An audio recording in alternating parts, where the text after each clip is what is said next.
Bem-vindos a este episódio de O Mundo a Seus Pés, o podcast da secção do Internacional do Expresso.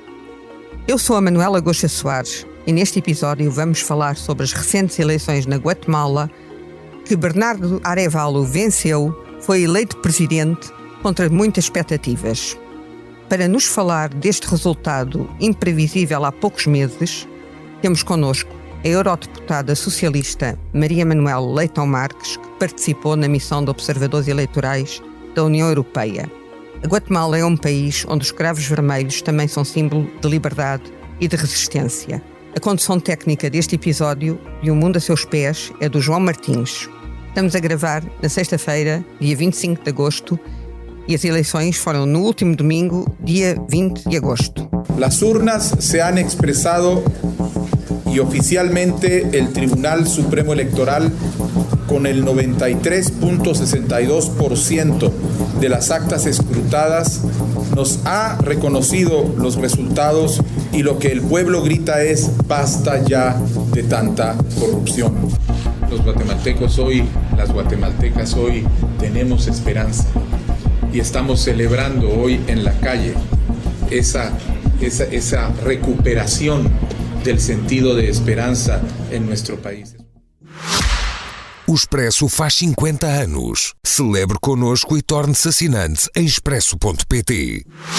Maria Manuel, a eleição de Bernardo Arévalo representa uma surpresa total em relação àquilo que as sondagens indicavam antes da primeira volta das eleições. Representa uma viragem à esquerda e a verdade é que o jornal Prensa Livre ontem já fala num alerta feito pela Comissão Internacional de Direitos Humanos sobre a existência de um plano, o Plano Colosio, que seria um plano que implica que esta Comissão tenha aconselhado ao Presidente eleito e à sua Vice-Presidente Karen Herrera a precaução de tomarem medidas cautelares de proteção porque existiria um plano para o assassinar. Qual é que é o ambiente neste momento da Guatemala depois deste resultado de Bernardo Arévalo ter vencido as eleições? Olá Manuela, muito obrigada por estou a falar-vos da Guatemala ainda, onde estive na missão de observação eleitoral da União Europeia e a história começa um bocadinho antes da primeira volta. A história começa quando o candidato favorito, que era também considerado um empresário fora da política, fora do establishment, um pouco crítico até do governo, César Pineda, foi excluído das eleições. Por isso, na primeira volta, houve uma espécie de voto de protesto. Quem ganhou foi o voto nulo, foi a principal percentagem de votos, e também um voto naquele candidato que também era crítico e, em especial, trazia como bandeira a luta contra a corrupção e, como disseste muito bem, estava no fim das sondagens. Tudo que tinha sido, digamos assim, tramado para favorecer o candidato do governo, a exclusão de 3 candidatos, mais 2 além do César Pineda, não resultou e o candidato do governo ficou em terceiro lugar. A fase seguinte foi tentar que não houvesse segunda volta. Contudo, a sociedade civil aqui na Guatemala uniu-se muito, empresários, igrejas, pessoas, organizações não governamentais, para pressionar o governo e as instituições a garantir a segunda volta, bem como as 2 missões de observação mais importantes que cá estavam, a da União Europeia e a da OEA, a Organização dos Estados Americanos. Aliás, não é só a sociedade civil que pressiona a segunda volta, porque aquilo que esteve em causa na segunda volta até é uma divergência de interpretações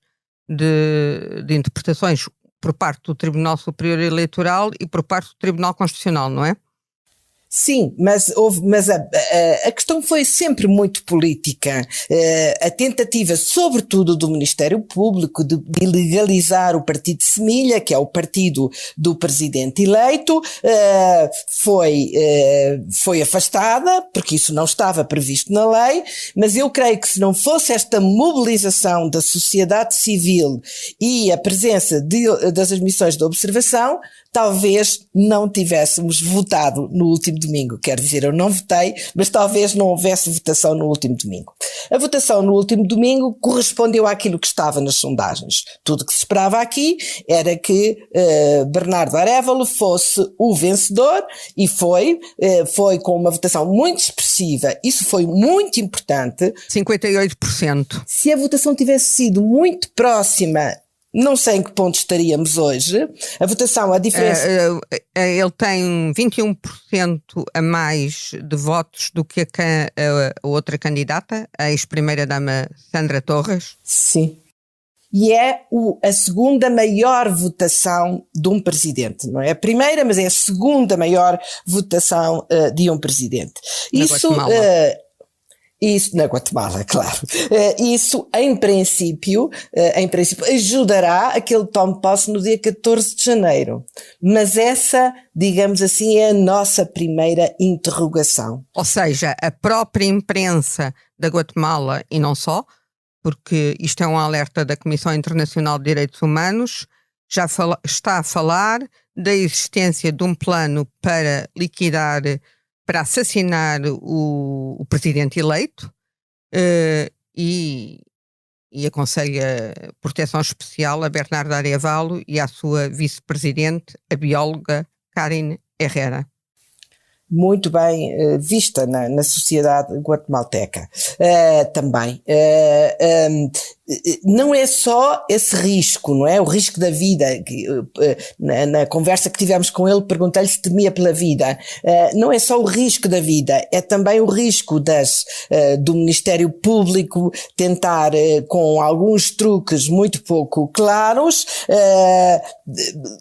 dificultar essa tomada de posse. Mas a situação hoje é mais clara e mais difícil, e há claramente um grande apoio popular a esta situação. Nestes dias tenho falado com muitas pessoas de diferentes áreas e diferentes profissões, e há claramente uma grande expectativa e um grande apoio e um grande desejo que o Presidente tome posse e que a seguir combata a corrupção tal como prometeu e tome também algumas medidas sociais. É algo que tu ouves na rua. Eu falo com muitas pessoas e pergunto, e isso parece-me muito claro. E para além dos muitos jovens que fiscalizaram todo o processo eleitoral em nome do Partido de Semilha, porque não era um partido com recursos, não pagou aos seus fiscais, nem sequer o almoço durante as 12 horas que estiveram, mais de 12 horas que estiveram nas mesas eleitorais, mas houve aqui um movimento voluntário em torno dele. O Presidente também tem o apoio, claro, do meio empresarial. Ele é um Presidente progressista, não vou dizer que é um Presidente de esquerda, assim, por comparação, sei lá, com o presidente da Colômbia ou até com o Lula. É um presidente progressista, claramente da ala progressista, e que tem agora um grande desafio. É muito sereno. Ele ontem deu uma entrevista longa aqui à televisão local, que eu estive a escutar. É uma pessoa muito serena, que diz claramente que não fará milagres, mas que tem medidas concretas e está a montar a sua equipa, porque essa é outra dificuldade. Digamos que este partido e este presidente, quando concorreram, nunca esperavam sequer ir à segunda volta, porque creio que muito menos ganhar as eleições. Agora precisam de uma grande equipa, porque não é só a equipa de governo, é também, aqui quando cai um presidente, cai também o topo da administração, como acontece nos Estados Unidos. E ele vai ter ou que manter os que lá estão, ou que escolher outros, não é? E para manter os que lá estão, como ele dizia ontem, vou ter que rever se trabalham, o que é que fazem, se são competentes para aquilo, se foram nomeados, se as suas competências são adequadas para o cargo que foram nomeados. E, portanto, vai ter que analisar tudo isso e renovar o que tiver que renovar e encontrar as pessoas certas. Vai ser também para ele um muito grande desafio. esperemos que corra bem, porque há uma grande expectativa popular, um grande desejo que as coisas melhorem na Guatemala e que a sua reputação internacional também melhore, porque saíram daqui, entre jornalistas e magistrados, mais de 100 pessoas que se exilaram nos últimos tempos. Aliás, na altura em que o candidato César Pineda foi afastado, o jornalista Rubén Zamora foi condenado à prisão. Sim, exatamente. E por isso há centenas de jornalistas que foram obrigados a deixar o país. De facto, a liberdade de imprensa foi totalmente posta em causa na Guatemala nos últimos anos e o país tem grandes desafios. É um país onde há a propriedade de terra está muito concentrada. Isso implica que muitas vezes o Estado não tem capacidade de chegar a algum, ou não garante pelo menos assistência, aquilo que deviam ser a função do Estado em alguns locais do país, nomeadamente em termos de assistência médica e de educação, e os desafios são bastante grandes. A Guatemala era um país onde uma empresa privada estrangeira que tinha grande influência na exportação e produção e exportação de frutas, chegou a gerir os Correios da Guatemala, os Correios e Telégrafos, na altura em que ainda estavam associados. Por isso isto diz muito sobre a dependência de know-how estrangeiro e sobre a concentração da propriedade na mão de estrangeiros. Bernardo Arévalo, quando a Maria Manuel falou na serenidade dele, é bom dizer que ele foi diplomata, foi embaixador da Guatemala em Espanha, foi ministro dos Negócios Estrangeiros e é um homem que nasceu durante o exílio do pai no Uruguai. O pai de Bernardo Arévalo foi o primeiro presidente eleito pelo voto popular na Guatemala, que é um país onde também se usam os cravos vermelhos como símbolo de liberdade e resistência. E o pai dele, que é hoje muito considerado ainda, mais uma vez conversa com pessoas de rua, ontem com um motorista que nos trouxe aqui, o pai dele é ainda hoje um presidente muito considerado pela política social, foi ele que criou a segurança social, pela política social que desenvolveu, e o golpe que o tirou, não a ele, mas ao seu sucessor poucos anos depois, foi um golpe manejado pelos americanos, que na verdade feito pelos americanos, na defesa dos interesses da United Fruits, embora toda a reforma agrária tenha sido feita com indemnizações, naquilo que foram algumas expropriações, e na maior parte nem sequer foram expropriações, eram terras comunais indevidamente utilizadas por grandes empresas como a United Fruits. É uma história muito interessante, contada por Margas. Que chegou a ter a gestão dos Correios e Telégrafos da Guatemala. Exato, que dominava completamente a vida. A história, para quem a queira ler um pouco romanceada, mas muito bem contada, é aquela que ilustra o último romance de Mário Vargas Llosa. Exatamente. Aliás, estávamos a falar do pai de Bernardo Arévalo, que se chamava Juan José Arévalo. De resto, o Arévalo tem dupla nacionalidade, Uruguai e guatemalteco, o que aqui é permitido. Porque ele nasceu lá. Claro. Nasceu lá, cresceu no estrangeiro, viveu grande parte da vida dele no estrangeiro, porque o pai, de facto, ele nasce uns anos depois. O pai deixa de ser presidente em 1951 e ele nasce uns anos depois, em 58. Em 1958. Falou na questão do golpe que depois o Juan José Arévalo ter sido orquestrado pelos americanos, que aliás, nós estamos neste momento a comemorar 50 anos do golpe de Augusto Pinochet, que depois o presidente eleito Salvador Allende faz agora 50 anos no dia 11 de setembro, e que é um golpe onde se fala sempre que há uma grande orquestração dos Estados Unidos, da CIA. Também será nominado diretor-general de Carabineros. Ante estos hechos, solo me cabe decir a los trabajadores, yo no voy a renunciar. Colocado en un tránsito histórico, Pagaré con mi vida la lealtad del pueblo. Y les digo que tengo la certeza que la semilla que entregáramos a la conciencia digna de miles y miles de chilenos no podrá ser cegada definitivamente. Tienen la fuerza, podrán avasallarlo, pero no se detienen los procesos sociales, ni con el crimen, ni con la fuerza. La historia es nuestra y la hacen los pueblos. De que mi sacrificio no será en vano. Tengo la certeza de que por lo menos será una lección moral que castigará la felonía, la cobardía y la traición. As pessoas aí falam disto, temem esta nova infiltração? Não, hoje não. Não. Eu creio que hoje, felizmente, com a administração americana até ajudou e pressionou no sentido de que o processo democrático eletivo fosse feito com regularidade, e as pessoas temem um bocadinho pela sua reputação de país inseguro, um bocadinho que tem sido nos últimos tempos, nos últimos meses, e tendo em conta estes exílios, que tem sido um bocadinho divulgada, tanto na Europa como nos Estados Unidos.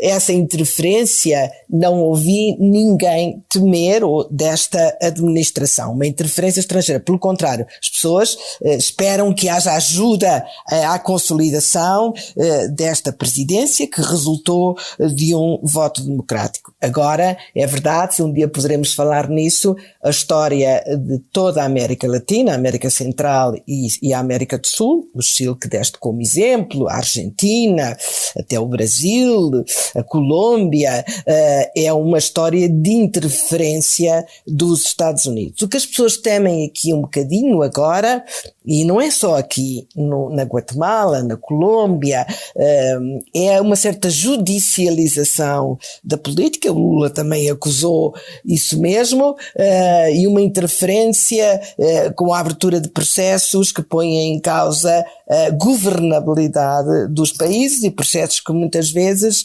finalmente, uns anos depois, se mostram infundamentados ou onde não havia prova para as acusações que foram feitas. Isso é o que as pessoas temem, e temeram que esta segunda volta não tivesse lugar exatamente pela as tentativas de ilegalização do partido, do Ministério Público. Repara que mesmo que o partido venha a ser ilegalizado, o processo está aberto, ficou suspenso apenas do processo eleitoral, o presidente é eleito, agora ele já tem um apoio muito fraco no Congresso, só tem 23 de 160 deputados, fica sem deputados.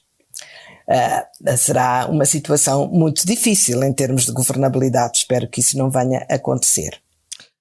Eu agora, para além do grande desafio dele tomar posse em janeiro, e perante estas ameaças e estes alertas que estão a ser feitos pela imprensa da Guatemala, dia 14 de janeiro, quais são os grandes desafios em termos de mudança e de políticas para os próximos anos? O grande desafio é o combate à corrupção. Repara, eles tiveram financiados 4 ou 5 hospitais, do qual só um foi feito com dinheiro de Taiwan. Taiwan fiscalizou um bocadinho como é que a coisa estava a acontecer. O presidente ainda ontem referiu essa situação e na verdade houve muita corrupção. Eu estava a perguntar ao guia do Parque de Tikal quanto custava descobrir uma das grandes pirâmides que ainda está coberta de vegetação, e ele respondeu-me lá, com corrupção ou sem corrupção?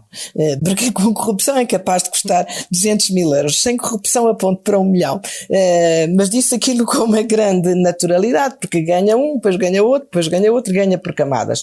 Portanto, o grande desafio será tomar algumas medidas concretas que as pessoas sintam que vão no sentido de combater a corrupção, que, como eles dizem, é endémica e vem do tempo dos espanhóis. Portanto, não se vai resolver com uma varinha mágica, mas medidas, por exemplo, em que a contratação pública seja mais transparente, que a seleção de funcionários públicos seja mais transparente, que os jovens sintam que, se tiverem mérito, podem ter acesso aos lugares. Isso são algumas medidas que as pessoas esperam, que têm que ser muito concretas e muito visíveis no início.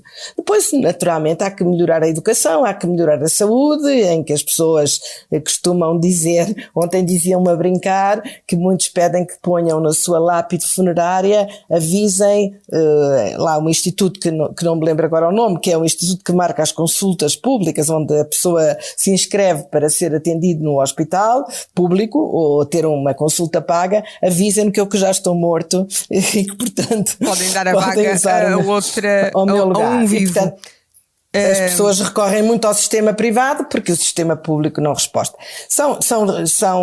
São questões que vão ter que ser resolvidas, mas naturalmente não se espera que sejam resolvidas nos primeiros 100 dias e mesmo em 4 anos não será fácil. Mas se forem dados sinais de que se está a tentar mudar esta situação, eu creio que isso será muito, muito bem visto. E, sobretudo, eu sinto que isso é muito desejado pela população, que de qualquer modo se sente muito impotente para o fazer pelos seus meios.